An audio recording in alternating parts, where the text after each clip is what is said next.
Talafalava and good evening. Thank you all so much for tuning in. My name is Tweety Fatswesi. My pronouns are she, hers, and I am the program manager here with Utopia Washington. And the programs that I manage are under our civic engagement areas, which include access to citizenship, our climate justice work, voter registration, and our work around the census program. I'm very excited to be moderating this discussion this evening. But before I dive in a little bit further, I want to first take a little time to do a land acknowledgement. We at Utopia Washington acknowledge that we are on unceded ancestral lands of the Duwamish people, a people that are still here, continuing to honor and bring to light their ancient heritage. And if you're interested in supporting the Duwamish tribe, I want you to please consider becoming a real renter by paying real rent to realrentduwamish.org. I'd like to also take this opportunity to welcome all of you tuning in from whatever corner of the world that you are from. Shout out to all of you for joining in today's discussion. And today's discussion is actually about National Mental Health Awareness. Talanoa is a platform that Utopia Washington utilizes to have meaningful discussions around important topics that are needed within our community. And so this is a program that is built so that our community members can have various conversations that are relevant, which brings me to tonight's Talanoa discussion. And I want to say that tonight's discussion is made possible by our friends at King County MID, which is mental illness and drug dependency, because it allows us to have the conversations on the importance of raising awareness and normalizing those conversations within mental and behavioral health.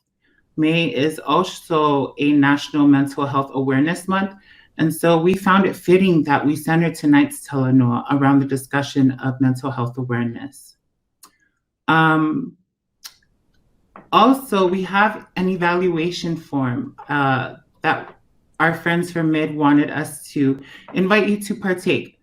This form helps us to evaluate the work that we're doing with our Talanoa platform to bring more important discussions around the health and mental health awareness topic. And so it's very critical that we gain your feedback on these forms so that it gives us a better understanding of how to approach continuing to provide supports and services for all of our community members.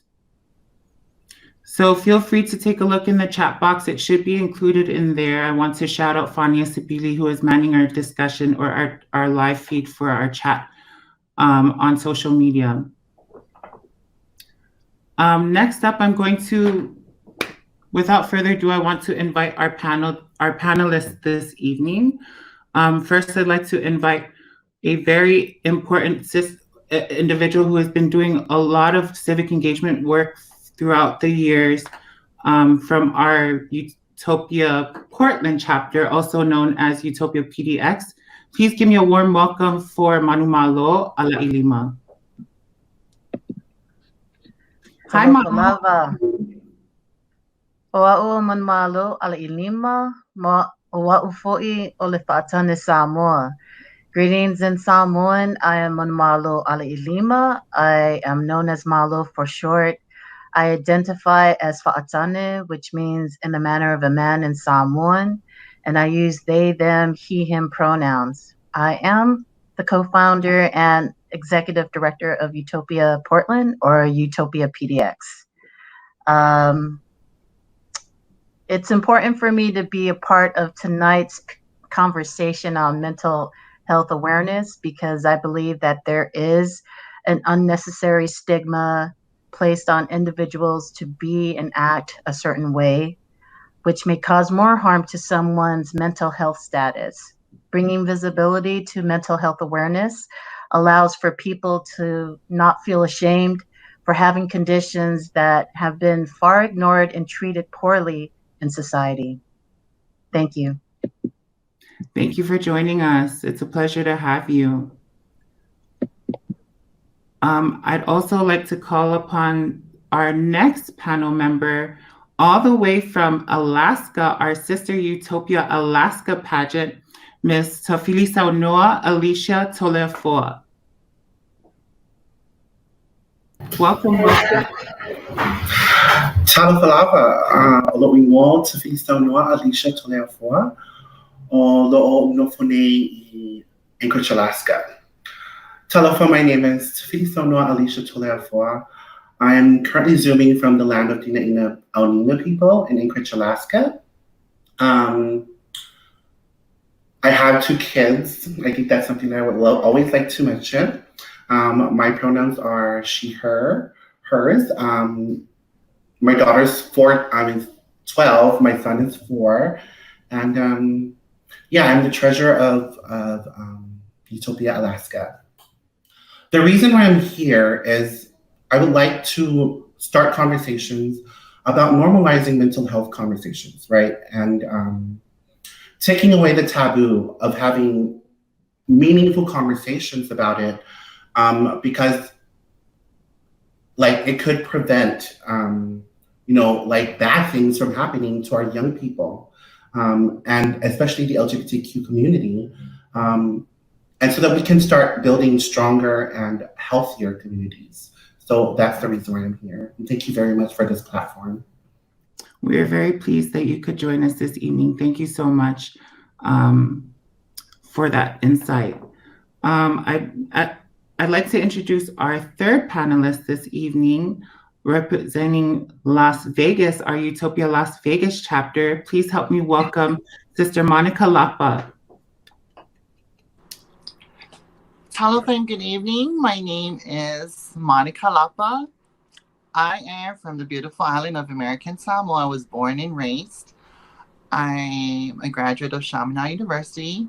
I've moved here to Las Vegas in 2005, and I'm currently a chair for Utopia Las Vegas.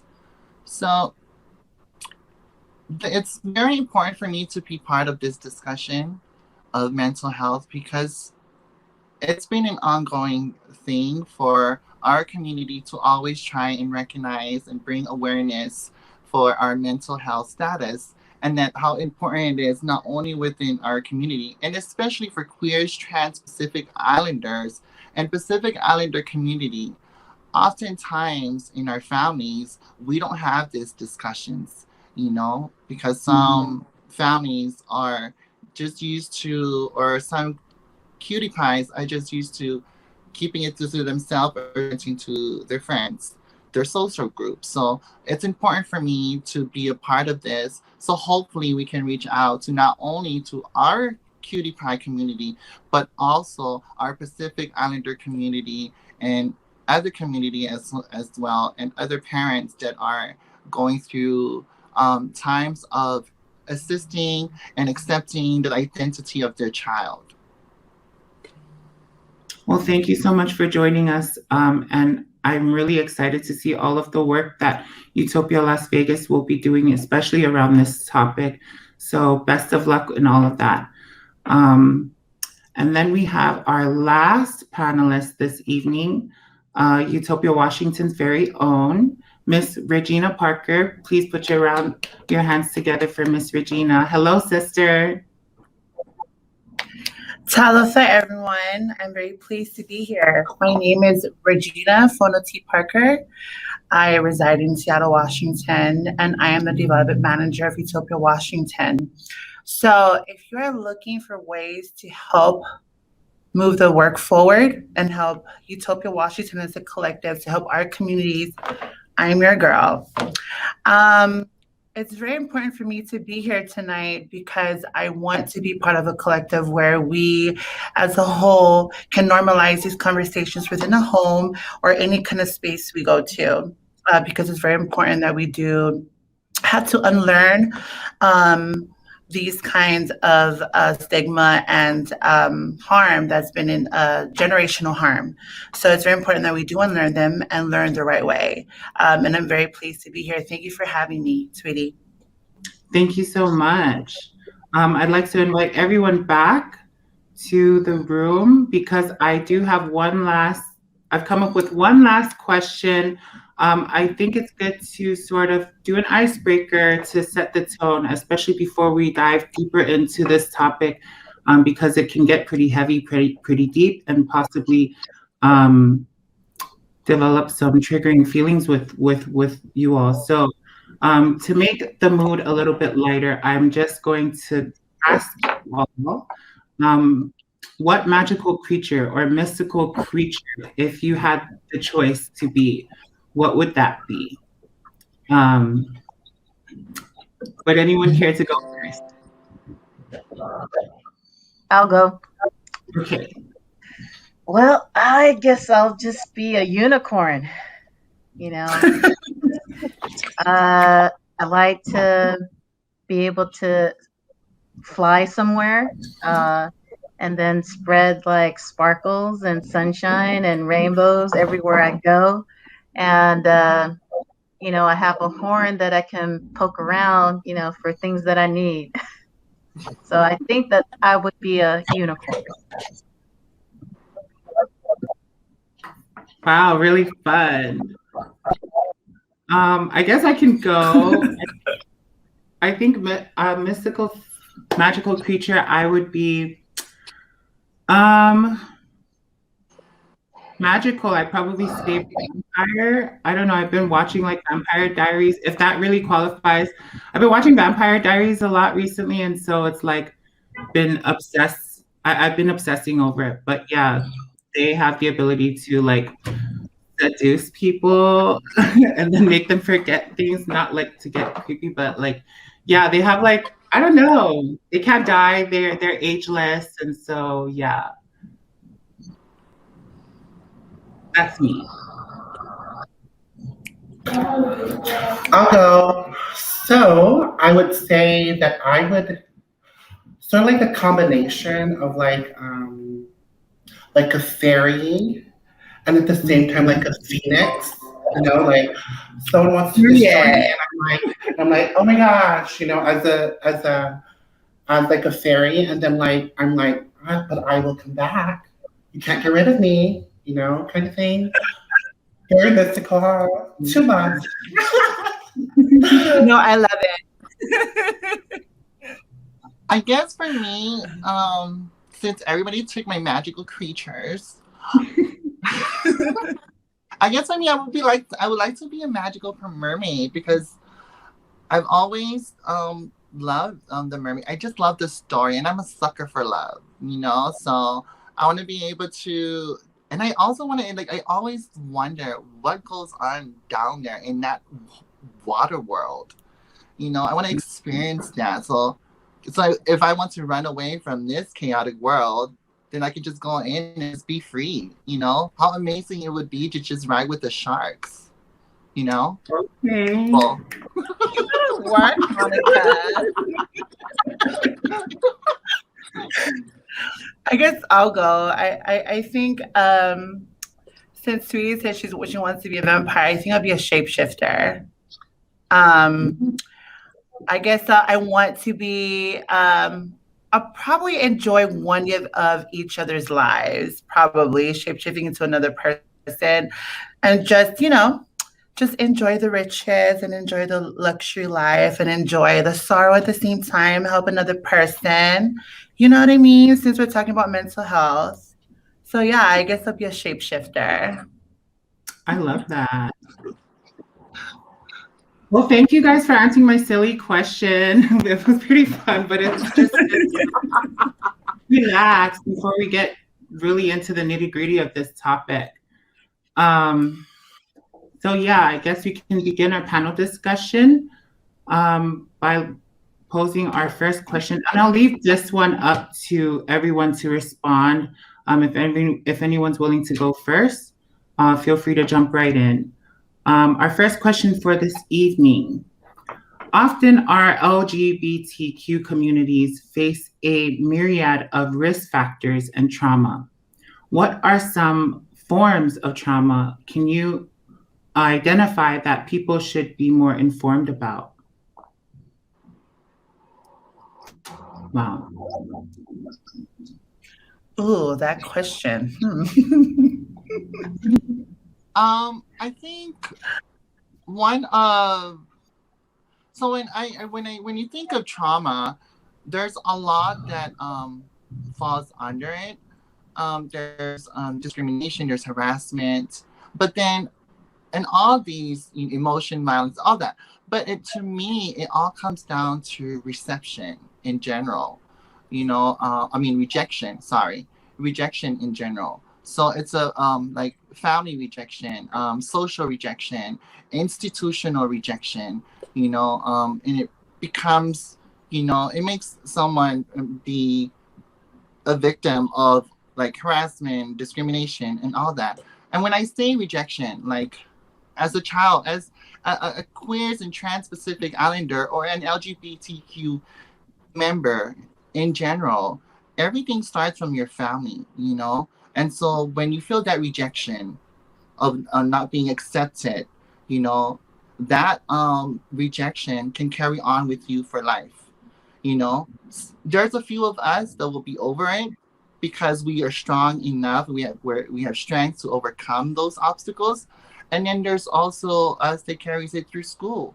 It prevents a person to be engaged in activity, to be open and express what's going on in their mind and their feelings. So I think that plays a role. It can come down to rejection, and it goes to your social group. Some of us are friends. We can be friends, but when people make you feel like you're not pretty enough or you're not good enough, it plays with your mental stability. It really plays with you, and it carries with you in life. And some still up to now, even how successful you are, but they're still going through it. I think that's my input about it. And I think that's a really crucial point that you're making, because especially when it's stemming back to your home life, if that's where you're first experiencing those levels of rejection, what can happen is that you're used to these people continuing to reject you in that way, and so you grow up not even knowing that you're experiencing it, let alone having the tools or the wherewithal to even identify it and call it out for what it is, but you're just okay with it on the outside while not so much being okay with it on the inside. So yeah, that's a really valid point. Right. I would say that what you guys were talking about, what you ladies were talking about, when it came to like losing like your natural family, I think that would be referred as like traumatic loss of a natural family, right? And growing up, we like all children deserve to have supportive people behind them, right? And so when that support is not there, they cannot express themselves and be true to themselves. And so that like adds into all the mental health issues that they will experience as an adult. I think one of the traumatic things that can happen, or I would say like in our community, there's a lot of ageism, right?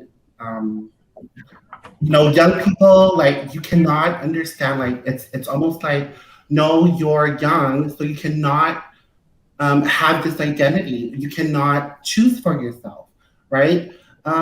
However, like young people know who they are, because like I would use myself as an example, like I knew who I wanted to be, who I am, right? From a very young age. And it's so the people that are like that surrounded me embraced that, which really like helped me grow as a young person. And so like there's this ageism, oh my gosh, and then bullying, and don't even get me started with cyberbullying. That's a whole other form of trauma that our young people go through nowadays. And it's important for our older generations of Pacific Islanders and just everyone to be aware of those things that our young people are experiencing. Mm-hmm. I've been doing a lot of advocacy work, some working with the youth members, and I can say wholeheartedly that with the political climate that we're in right now, our youth members are really taking charge to step up to the plate and sort of working to advance or break down the barriers of whether it's systematically or in-house in your own personal lives, but all over the place. So it's been beautiful for me to really let our youth step in and take the lead. And for us who are, who really claim to want to support all of their efforts, support them as best as we can going forward. And yeah, that's pretty interesting too. I wanted to echo Monica and Kathy with trauma that stems from home. With the alarming numbers, increase in youth suicide, where I'm from, where most of us are from in American Samoa, it's just crazy. I think there's not enough of changes of language within the home, because that's where everything stems from. That's where everything starts from. And then what children are hearing from their parents, they carry that out of the house. They think it's okay to carry that kind of harmful language and just, making it their primary language, where their social group, at school, anywhere they go. And then it creates conflicts, and it's becoming problematic because they think it's okay because they're hearing it from their parents. And so I think what people need to understand, and I think it's to normalize a loving language, to change the language in the home. I think that'll change, or I would hope so. I'd hope to that it will change at least our children, because these are the people that we are leaving our future to. So I think if we do change the language at home, I think that'll help in the big picture and in the long run. Mm-hmm. Yeah, it's really critical that home fostering a sense of or changing that language around that household is important. And it is a great way to sort of, I guess, peel that barrier back so that we're all more inclusive and, I don't know, more. It's a difficult discussion for me to really have because it brings up a lot of memories as we're continuing on. But yeah, it's important too that things change at home first and foremost. I'm sorry, Malo, I know you wanted to add. Right. Go ahead. Yeah, sure. It's a great question. Some forms of trauma, is, housing insecurity, income insecurity, food insecurity, healthcare insecurity, the fear of losing these staples that determines the quality of life for a person. Once you disclose or somebody finds out, that you are LGBTQ, right? So it's that whole aspect of losing that, just tacking on to what everyone else has shared. That's a real fear, not being able to have stable housing. What if you lose your job or can't get a job for being who you are? You go hungry, if you're not living at home, because you got kicked out. And so that also impacts your ability to have adequate health care. So there's all these different factors, that really impact the mental well-being of anyone who is LGBTQ, and then you add on the layer of someone being a Pacific Islander or, Samoan, and all the different expectations of not meeting, your familial expectations or, the community's expectations of what they wanted for you. So just being able to balance, these expectations versus who you are, and, having to, pick and choose, for your survival. I've been there, and, I'm pretty sure all the other panelists at some point in your life, had to pick and choose when to not say something because of your safety or your health was at risk. So, yeah, having those conversations at home would help, and not just saying, stop being that. I can't stop being who I am. So like work with me. Right. Absolutely. I think with what everybody is saying, it's very valid point, and this is a very important discussion for everybody, whoever is watching out there, and hopefully they can share it. Some of us are not comfortable enough to make this discussion on the table, but I feel like it really affects someone's mentality sometimes. And I know we go through this a lot when we feel like physical abuse at home, or it rejects us. Now when we're being bullied, or if you express how you are and you're telling your kid you do not dress like that, or not to be like that, instead of trying to have a good and understanding conversation. Now when your kid grows up and goes out to the real world, it also happens in the LGBTQ community. I'm not gonna I'm just gonna be real. It also happens in our LGBTQ community.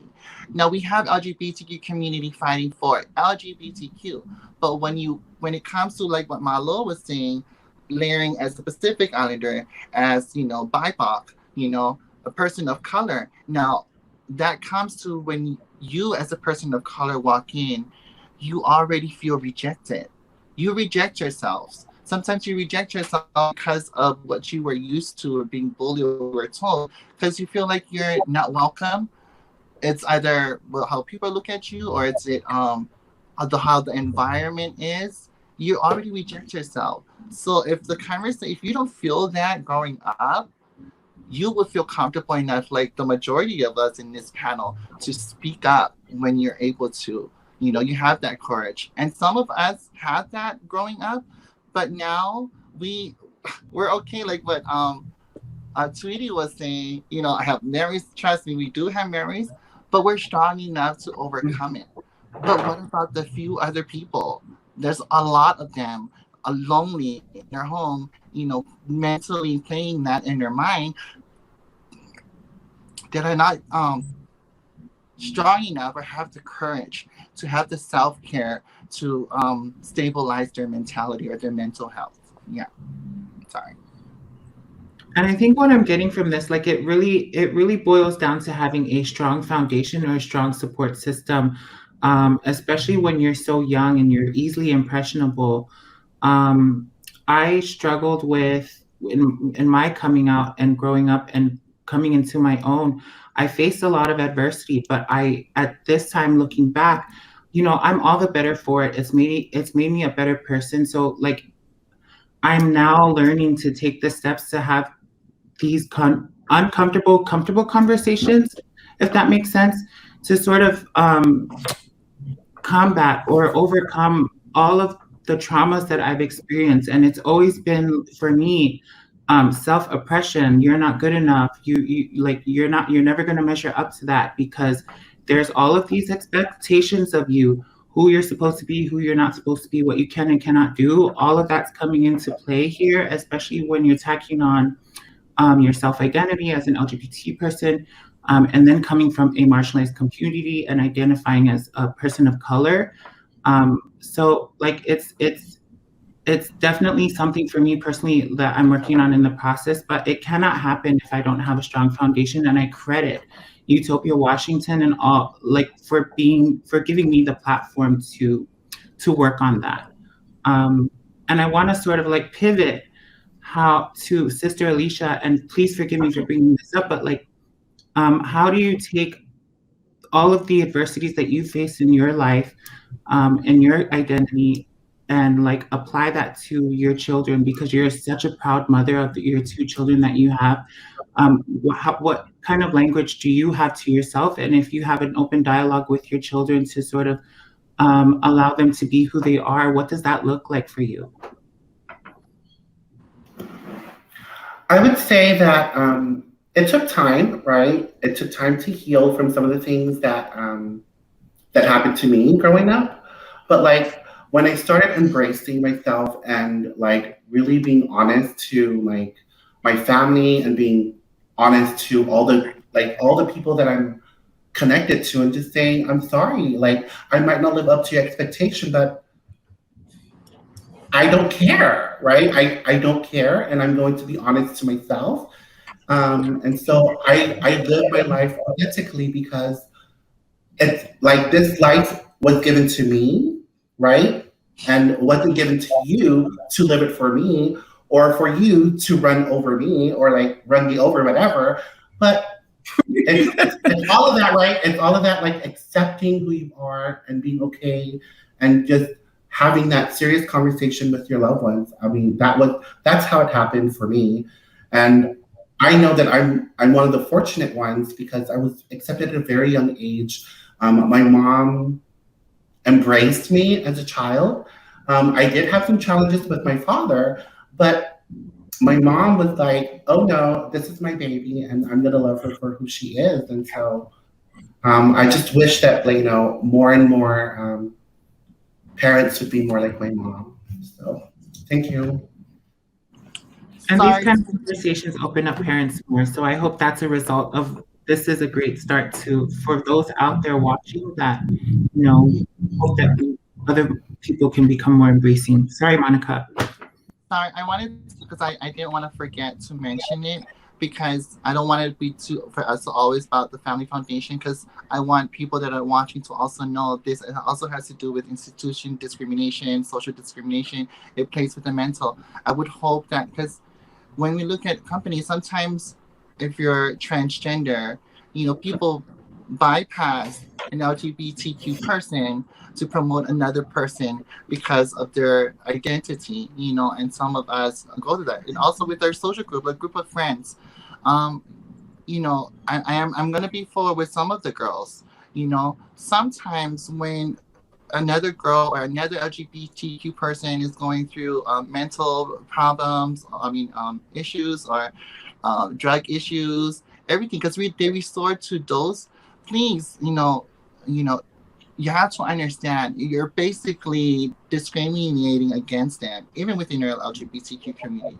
Now, with other LGBTQ organization, I would hope that they would bring more awareness. And then when Tweety, you're mentioning something about the youth that you're working with, it's amazing to me how when we look back years ago, these are the same issues that and everything that we are fighting for as LGBTQ members is something that our LGBTQ before us has been fighting for years and years, and there's still issues going on, but I think we have a more better system.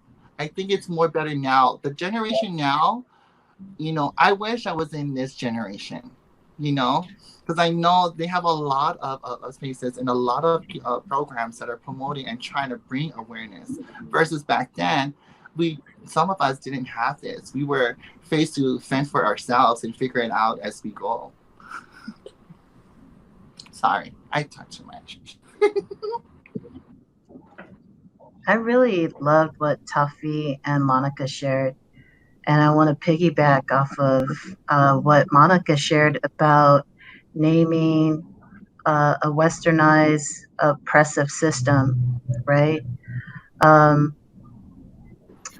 When we think about Western models of resource attainment, allocation, and distribution, that favored heavily dominant land-based cultures. And then that threatened and jeopardized the existence of ocean-based cultures for generations, okay?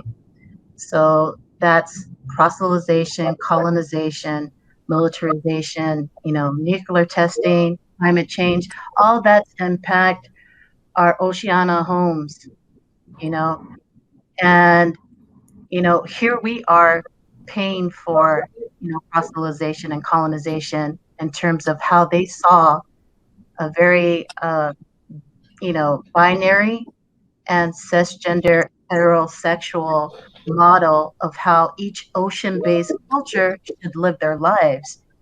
And so I feel like this oppressive system that Monica was explaining to us, it turned our own culture on its head to veer away from indigeneity as how we already knew to be like pre-missionary. And I feel that it's our duty, and I think it might have been Regina who mentioned this, to like unlearn these things so that we can be more true to ourselves, and then having these frank conversations, because I mean, we're having to pay the price of what many dominant land-based cultures have done to ocean-based cultures. You know, they're polluting our waters, you know, sea level rising, you know, that's not our fault. We didn't cause these things. And I feel the same way is being applied to how they develop this binary sense of only two genders, you know, and, you know, you have very specific roles. And, you know, also this notion that sexuality can only be, you know, between a man and a woman. And so I really feel that this nuance of that type of influence on our ocean-based culture of being from Samoa, really, it messed with how we used to be, you know, in community with one another.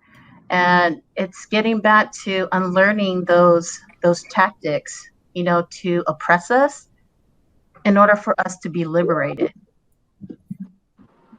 And I feel like I want to credit Sister Alicia's approach to all of it with, you know, how she carries herself fiercely in public spaces and in her familial life. Just don't care what anyone has to say or think about you.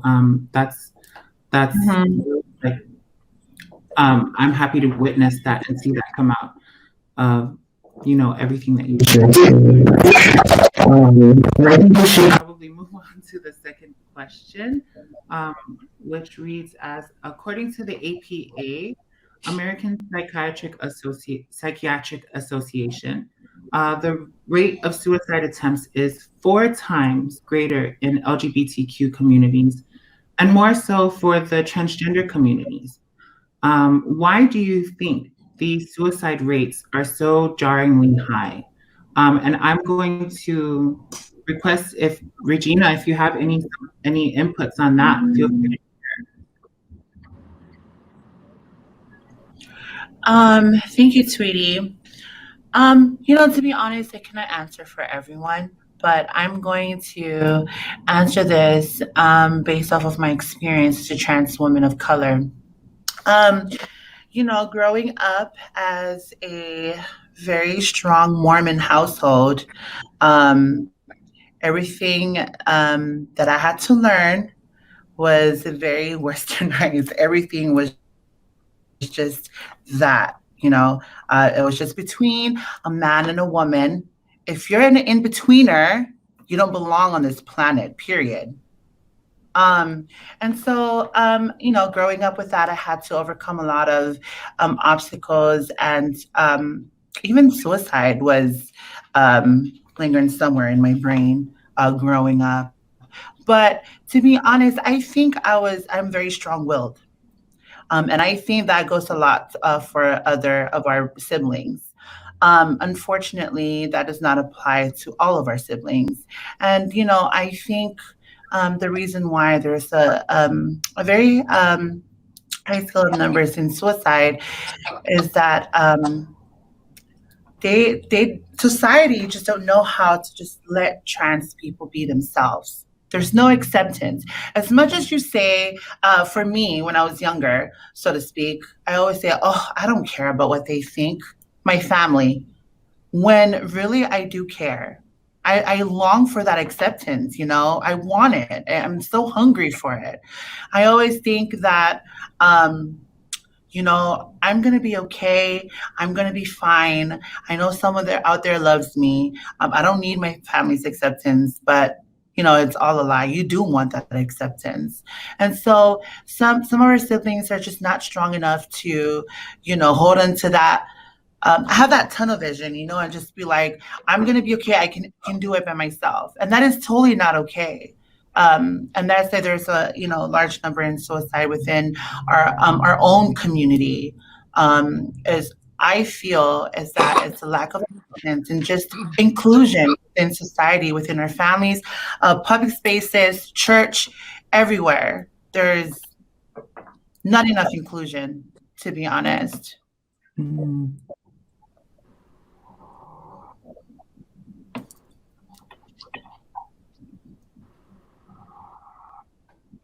Would anyone care to chime in?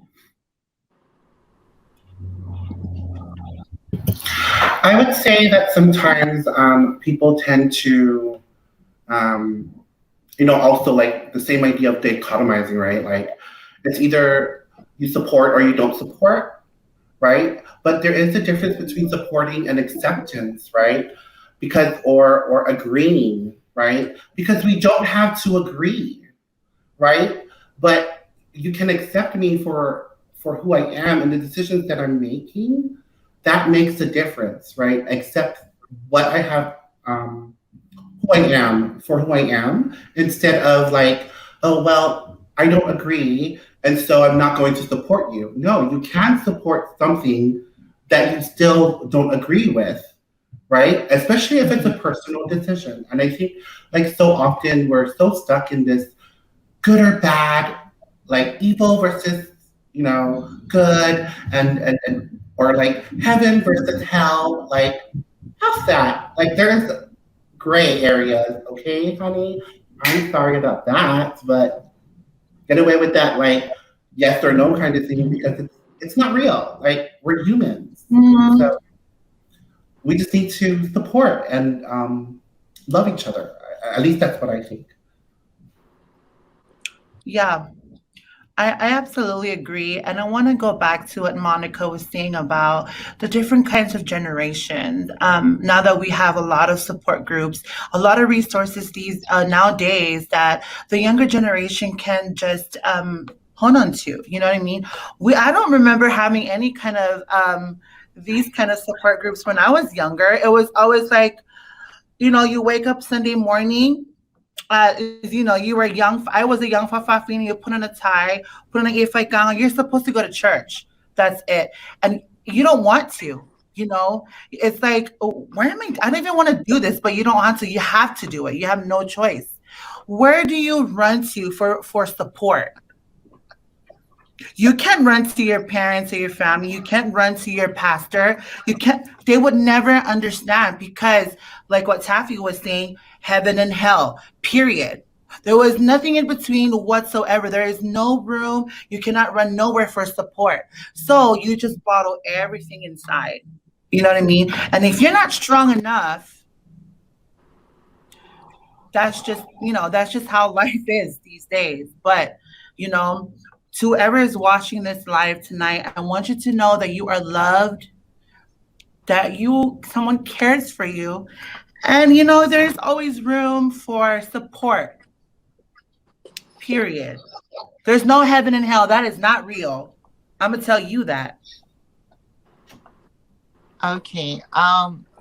See, this question is a very good question, and it makes you be observant and makes you have to evaluate not only yourself but the people around you, and you ask yourself so many questions, why.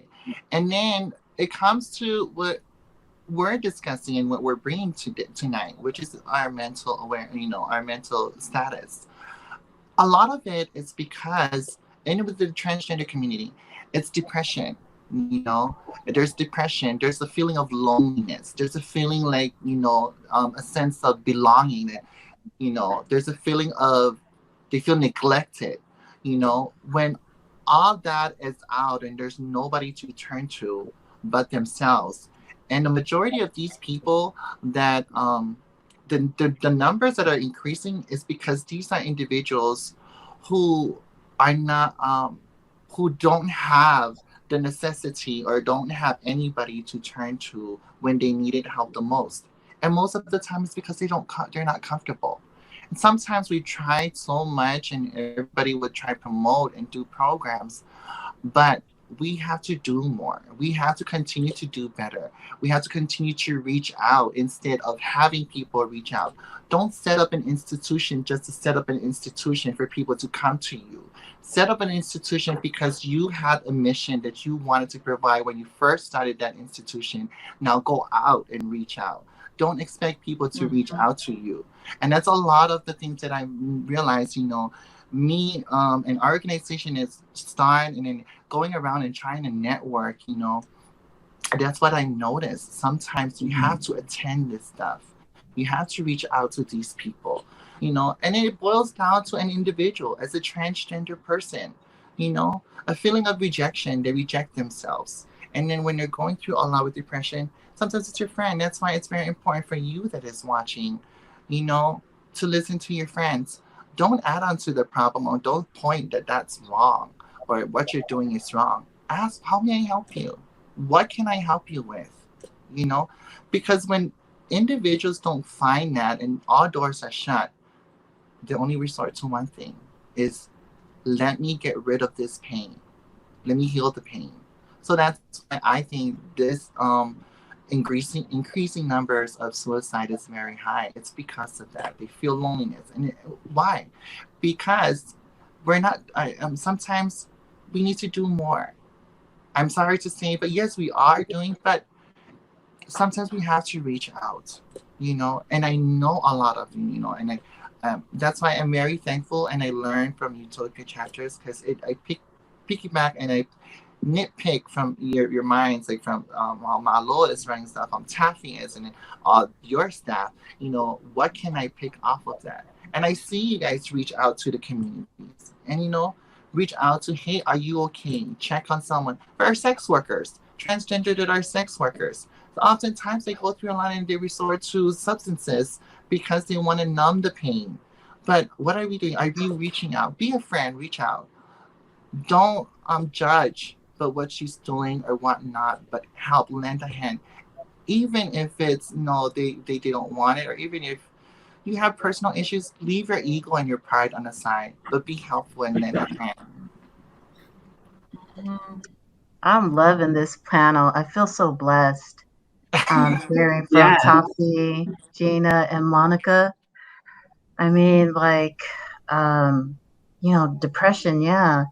And I think for a long time for me when I was younger, it was feeling guilt and shame, for being who I was, and knowing that the different religious undertones that really put a lot of pressure on myself growing up, on how what's a righteous path for me to live. And I'm like, well, I don't see it, in front of me. You only give me like one choice to live my life, and I don't feel like that's my life.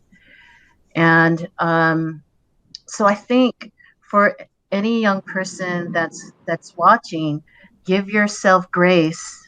Give yourself grace to make mistakes and not knowing how to reach out, because I didn't, and I don't have as many resources out there. But I think for those of us that are in positions of safety and in a position to help lessen the harm, we have to disrupt what's happening. So if there's high suicide rates, how do we leverage some type of conversation in people's homes? Because that's what we need to do. We need to have frank conversations with parents, you know, and whatever type of environment that you have around your child, it is not helping. It is not helping. And I just, you know, it's so hard, to say words like, you're not good enough and then feel that, right? And then to hear, well, you just, need to be strong. But what does that mean, right? So I'm just saying, please give yourself grace for not knowing all the steps. But luckily, you have a lot of adults around you, that were able to navigate through that, and are creating these type of spaces now that we're adults, because we don't want you to be without, you know we want to create a world where you didn't have to go through our journeys to get to where we're at. And so, however it is for you to get to that safe place, whether you come to Portland, Las Vegas, Seattle, or Alaska, you know that you have Utopia chapters that are right behind you, that can give you the kind of support and environment that you need to grow. I'm sitting here in awe of everything that in all of your responses, because it makes my job as a moderator difficult, because I'm also listening to you as an audience member while sort of trying to like work this event. But like, it's everything that you have all touched on is speaking life into me, as far as having this discussion and this topic. So I really want to thank you all so much so far for all of your contributions. In addition to that, in the mood that we're in, I think it's appropriate to call a little break, take a little 5-minute intermission, so we can take some breathers. And while you are all backstage in the green room doing that, I'm happy to speak to everyone on our live about our organizational updates coming up. So I'll see you all in 5 minutes. And for those of you at home, we have some organizational updates coming up with Utopia Washington. Under our civic engagement program, I would like to officially announce the next date for our Adopt a Street cleanup activity, which is going to take place on a Saturday, July 24th, from 12 p.m. to 2 p.m. If you're interested in coming out to volunteer to help keep our environments cleaner and greener, feel free to sign up for our newsletter, or reach out directly to our staff and social media. Say, hey, I'm available. I'll come down, lend a hand. We're happy to have you. Our first one was really exciting. Our COVID-19 vaccination clinic is coming up next. Our second vaccination clinic will be June 3rd from 10 a.m. to 2 p.m. Those of you who had the Moderna shots recently last month, we'll be hosting our vaccination clinic again on June 3rd once again. And then Curry Talks and Ask a Community Leader, which is our monthly episode of all things COVID. We have a very exciting story to share with you all coming Wednesday, May 26th at 6 p.m. So tune into our social media if you're interested in joining us again.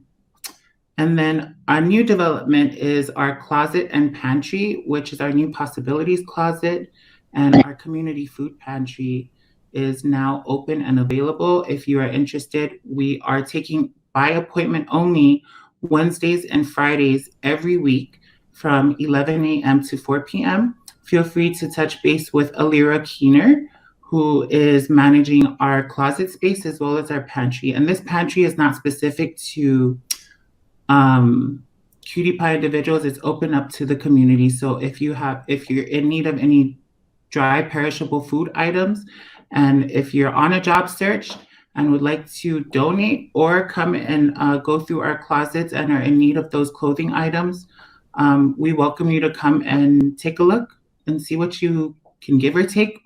The closet is for everyone. Some community engagement updates. We have our HIV and STI clinic, which is going to resume again next month on the 3rd and 4th Wednesdays of each month. And if you're interested in getting involved with Utopia Washington, we have a monthly newsletter. Please follow us to subscribe. Follow us on all our social media channels, YouTube, Facebook, and Twitter. And visit our org site at utopiawa.org if you want to sign up to volunteer with us, or even donate your time and your money so that we can keep this work going. And I also want to highlight an update from our cohort members, which has been really a beautiful thing for me to watch on the inside, as this cohort, the Tau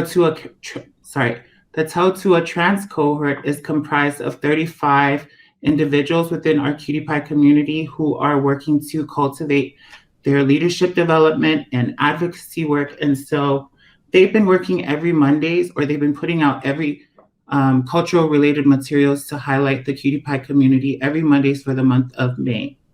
So check out our social media and give them a shout out, send them some love. Has it been 5 minutes, or did I just blow through that? But if you have any questions, feel free to reach out to us. We are located at our new office on Central Avenue North.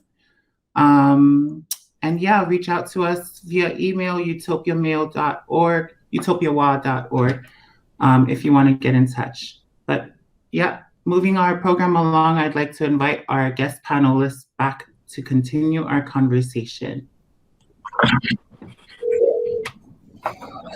Welcome, welcome. How was your break?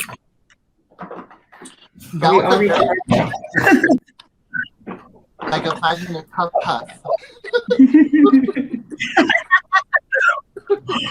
Okay. Yeah, thank you all so much for bearing with us. To continue on our conversation, it may just get a little bit deeper. How does someone's identity affect their mental health, and even more so now with the current pandemic? I'll repeat that again. How does someone's identity affect their mental health, and even more so now with the current pandemic?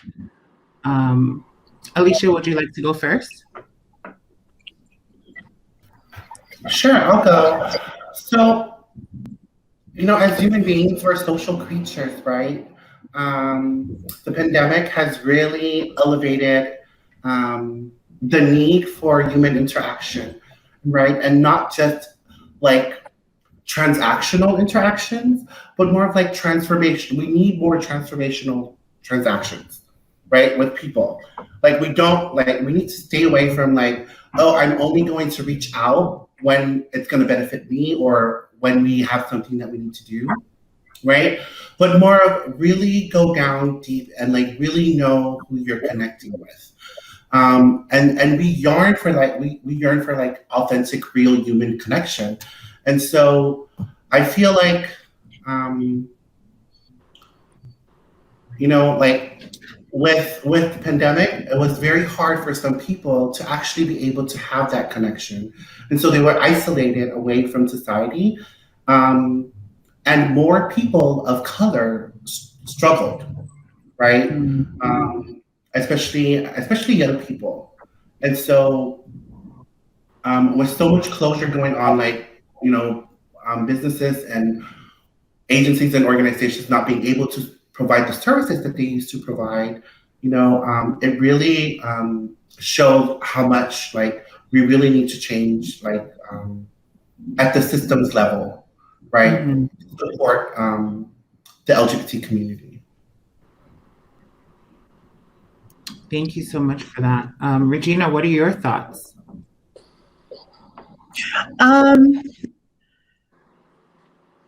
I'm more lenient to like both sides, the pro and the cons of the pandemic. Having, I can relate to what Taffy's saying. Having no human interaction where they're comfortable. They're comfortable working from their own space, not having to expose themselves because a lot of people in the LGBTQ community, that's what they fear. And not because they're ashamed of who they are, they just fear discrimination. They fear labels. That's what I was looking for. Also, at the same time, it's challenging because with the pandemic, a lot of our siblings have been laid off of their work. And being in the process of looking for a new job or just to make money to feed themselves and their families, they run into discrimination. So it's kind of like some of them are in their own space of being comfortable, and some of them are exposed more to the point where they are being discriminated against. So, it's they've been affected immensely with the pandemic going down, and that's been happening to date with this pandemic. So that's my input. Thank you. Malo, any of your thoughts on that one?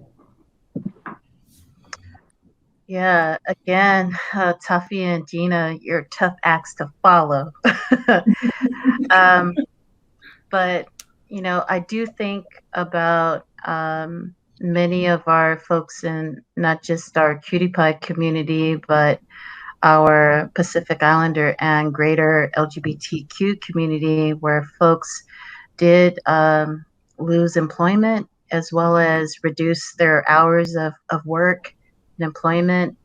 So when you have less income, your housing security isn't so secure. You know, your food security isn't as secure. There was a lot of anxiety, for plenty of folks. And on top of that, when you think about just those basic things, shelter, food, and then healthcare. A lot of my friends, had to delay a surgery, transitional surgery, gender affirming surgery. And I'm included in that mix because it wasn't deemed as a priority or as important. You know, you're dealing with a pandemic, so you have to prioritize. And so that kind of places people in a different mental capacity because it's like, okay, my identity is important to my health, but it's a pandemic. And, this healthcare system and everywhere else in the country is telling me I need to wait, you know, and that's just how we're feeling mentally, when we're told you can't, everything needs to be rescheduled, right? And of course, I did understand, what's going on with the pandemic, but that was a realization, right? That what you think is important to you is like an elective for someone else, you know and so I feel for a lot of folks in our community, especially the ones that ended up being houseless, because they did lose their job. They weren't making enough money because their hours were reduced, and so they were living in their car. But thank goodness, I know Utopia Washington as well as Utopia Portland and I saw work with Las Vegas as well as in Alaska, that we all just got in there even before funding became available to make resources available to our communities. And that's important for them to know. And what was awesome about that is that it was cutie pie led.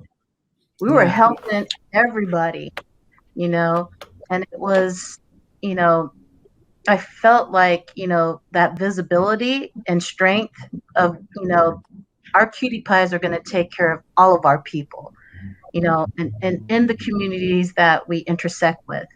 And so for that aspect, I was really proud, because it was everywhere. I was like, oh my gosh, that's amazing. I'm so glad they're going and helping with people's rental assistance or giving them food, gift cards. And it was like nobody had to even ask us once. We were willing to just make it happen. So, kudos to all my sibling chapters. Y'all rock. Yes. And I love that you took that perspective about like medical needs not being met during the pandemic, because, I just want to touch base that like it just goes to show that a lot of these other medical institutions, they're not taking us as seriously as they need to, based on our needs. As a trans person, what may be life and death for me medically may not be life and death to someone else. And so that further feeds into the reasons why we're continuing to see high rates of suicide amongst our very own. And so I'm very happy to say that we've been working to overcome some of those obstacles by highlighting our SB 5313 work here in Washington State, which allows for medical or insurance providers to cover any and all of our medical necessities as a trans persons to become more inclusive, because it wasn't fair before, but it sure as hell is fair now. And so I hope that everyone else out there who is watching will be able to model this example, because this is a major win for all of us. And so Yeah, just to put that out there. So thanks for bringing that up. Miss Monica, what say you? Listening to everybody's input and sharing their thoughts of the question, which is a very important question, by the way. I think someone's identity, it affects us in a lot of different ways. It affects a person in a lot of different ways. It could be a positive way and, in a negative way. And the positive way is when our identity is being acknowledged, or we're being accepted, or we don't feel rejected, it makes us comfortable enough, or we feel that what you guys are saying. See, everybody's mental health. When your mental health cannot function if you don't have the necessities to be able to operate. For example, which comes in with employment, housing, health. All those applies to how your mental function.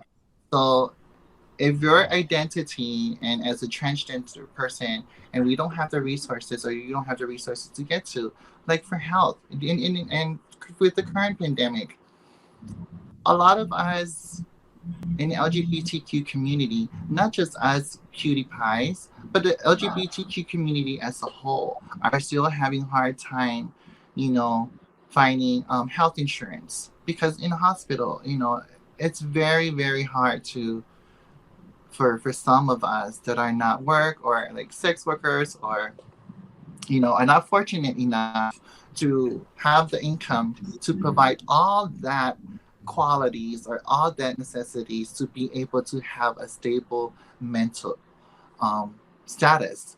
So I think that's how, in a negative way, is when you don't feel that you are, or certain medical providers are not providing medical help for you because of your identity, and that's how it affects you in your mental health.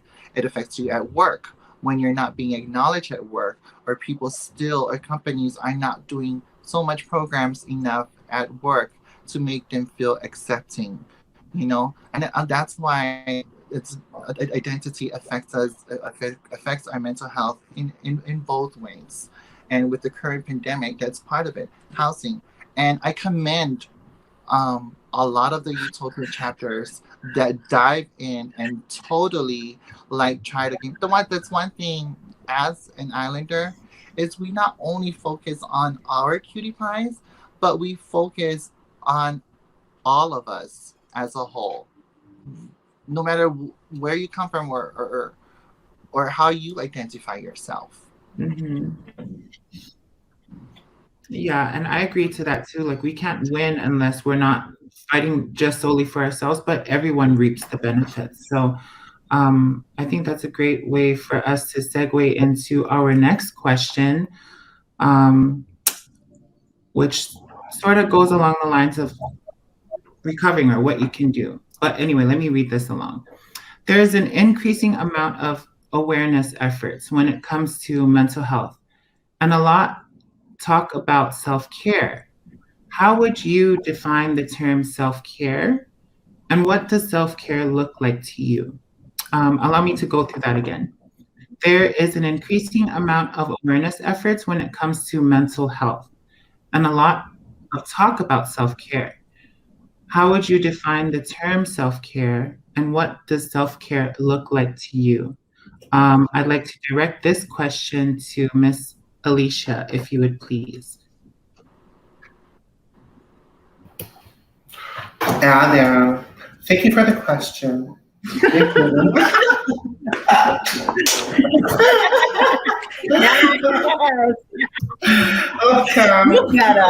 Very bad. Oh my gosh, self-care. Right? It's so I don't know. Sometimes whenever I hear self-care now, I'm okay. I would say one of my colleagues, their name is Bryson, and they told me, they were like, Taffy, what is I don't think self-care, like they refer to self-care as downtime, right? What do you do during your downtime? Because like whenever I hear self-care, some people are like, oh, we're gonna go hiking and like we're gonna do some yoga and we're going to like, and I'm like, no, that's not, if that's not your self-care, you don't have to do all of those things, right? Your self-care is what you do during your downtime. So if your downtime just so happens to be watching YouTube videos or like TikTok it out, yes, Gina, love it, But that's what needs to happen, and that's you consider that as your self care. That's great. That is your self care. Um, what it looks like to me, a lot of my self care revolves around my family, spending time with my family, spending time with my children. I have very great relationships within the organizations that I work for. The organization that I work for, which is Covenant House Alaska, and so like it's spending time with those people that feeds into me, and I'm also feeding into them, and that I feel like that's what self care needs to be. Um, and then if it just so happened that like for that specific day, your self care is crying it out, you cry it out, girl. You need to do that. And so I feel like that's what self care looks like to me. Thank you very much for the question. Period. Very well put. I love that example. I mean, yeah, it really doesn't have to be an extreme grand gesture. It can be even the minuscule things. But yeah, that's really good for me to like take in because yeah, better way to practice becoming better, mentally stable, becoming more mentally stable and physically safe. Regina, what do you do for your self-care treatments? When before I was able to unlearn and learn what I know now, I always thought that self-care was pampering myself, getting a mani and patty, and just like getting my hair did, and just looking beautiful. But honestly, it's beyond that. It's about feeling good, and it's about checking in on your friends, on your family. I have a lot of friends, have very close friends, and I like to be around them. And I think self care is when I do things with my girlfriends, because you are who you are because of the people around you. And self care for me is doing things that makes me feel good. Um, Basically, like a mental break from all the chaos in the world and just let loose and just feel sickening. So if that's just going with the girls to see a concert or something, that's self-care to me because I don't have to worry about anything else but living the moment, and just, being carefree, just living the moment and just feel good, honestly. So, I mean, I can just like echo what Taffy was saying. Um, just surround yourself. I always like to say good food, good company, and good conversation. That's a Gina thing. And that's self-care to me. It's a Gina experience. So if you know what makes you feel good, girl, go ahead and do it. Because that's self-care to me, girl. You gotta come to your root, Gina. Malo, how do you practice self-care? I need to pay attention to Gina. Like, I need to get on that level of experience right there. Yeah, it's not good enough just to be napping or like, saying no to things, which I've gotten better doing, is really taking inventory of my capacity and like, it's okay to not do everything, in one day, one night, so, and I've used this term, have grace with yourself. And I've been giving myself a lot of grace, of not being able to be like 24/7 on it. and have my A game all the time. Another piece, that self-care is like what Taffy shared, in terms of spending time with family. So my partner and I, we have a 4-year-old, and my goodness, our 4-year-old has a lot of energy, and she talks a lot, and she wants to do all the things. But when it comes to like 8:30, if I'm in a meeting or not, I like have a hard stop to go and read a story to her before she goes to sleep. And I just think connections are important, and how do we maintain that during the pandemic? Yeah, sometimes I don't like screen time, so my camera's off, and I'm not going to have it on like they try to make us do when I was working for my previous employer, like I guess to test to see if we're paying attention. But at the same time, it's like being able to realize that as I got better at saying no, at turning off my camera, at having hard stops, I also got better in asking for what I need. And before I used to think that that was selfish, right? Because everybody, has their list of needs, and who am I to, just share what I have? And then I started sharing, and then people started giving me space, and being gracious about it. So, that's something I would share with people is speak your truth, let people know what you need, and take care of yourself. That's really awesome advice. I mean, I could use a lot of that, considering we all lead very, we all do a lot of heavy work with each of our respective organizations. And so one way that I do that too is I'll unplug digitally or virtually, I should say. It's very helpful to step away sometime and take a breath outside of the virtual realm. But it's helped me a lot as far as my self-care practices. So yeah, one thing that's good to keep in mind. Miss Monica, what would you like to do or what do you do as your self-care treatments?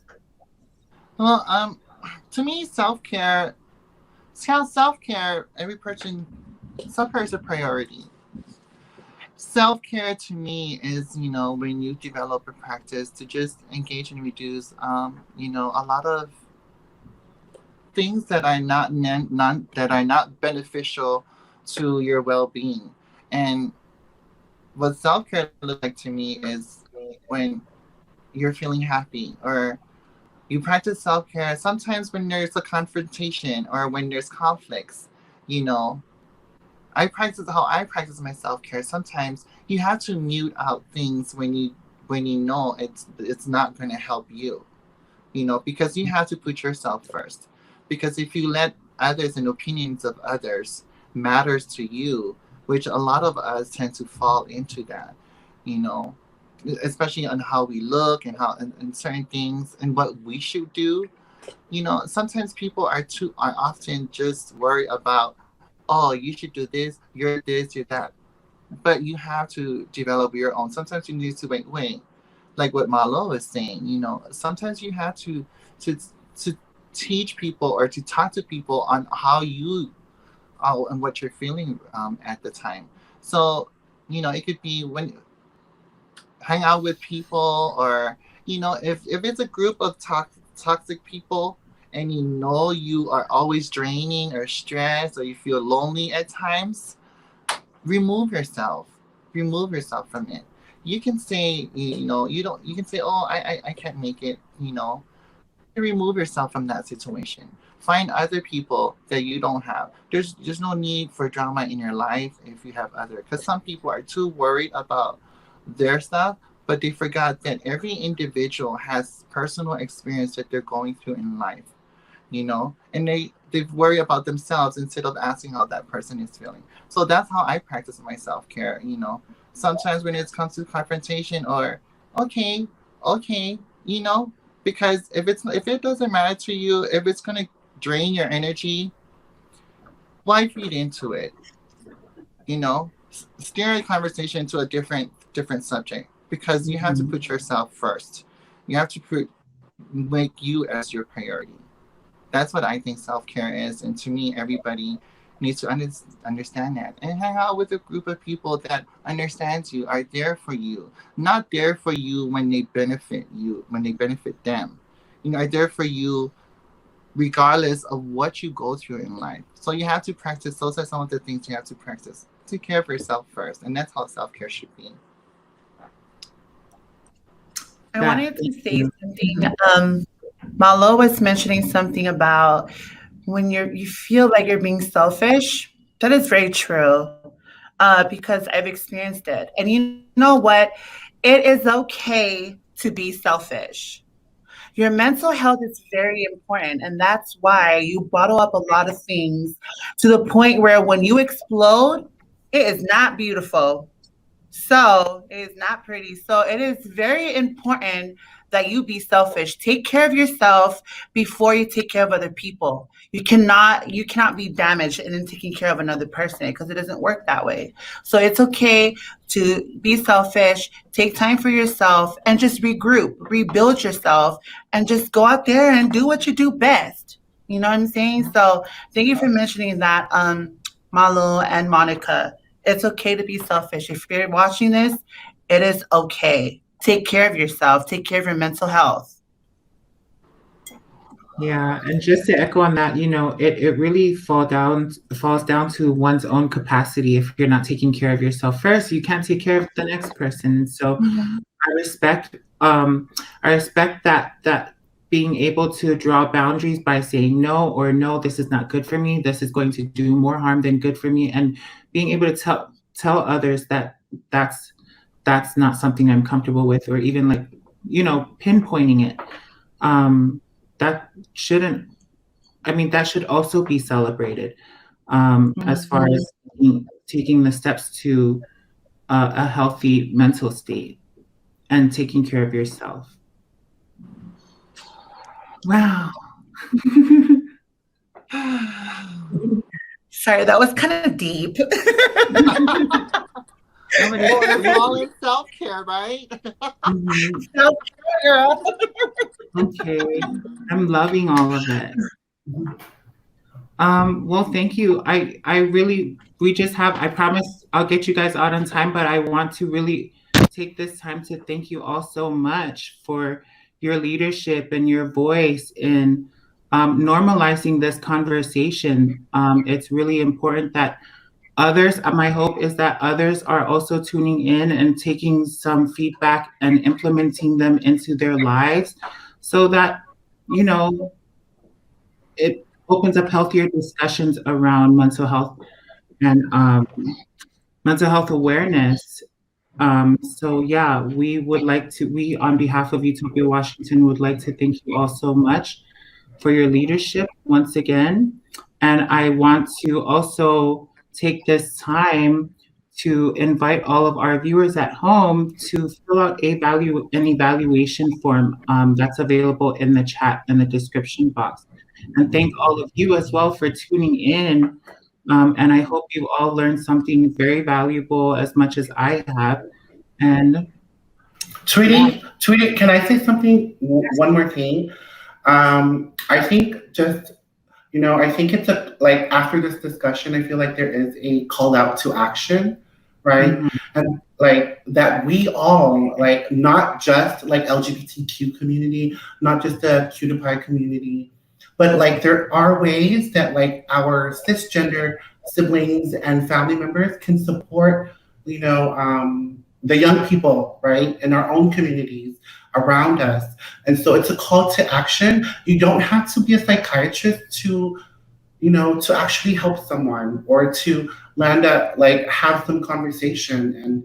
And so reach out, love on them, no matter what your beliefs are. And so I just hope that this conversation will bring people to start conversating and having discussions about this.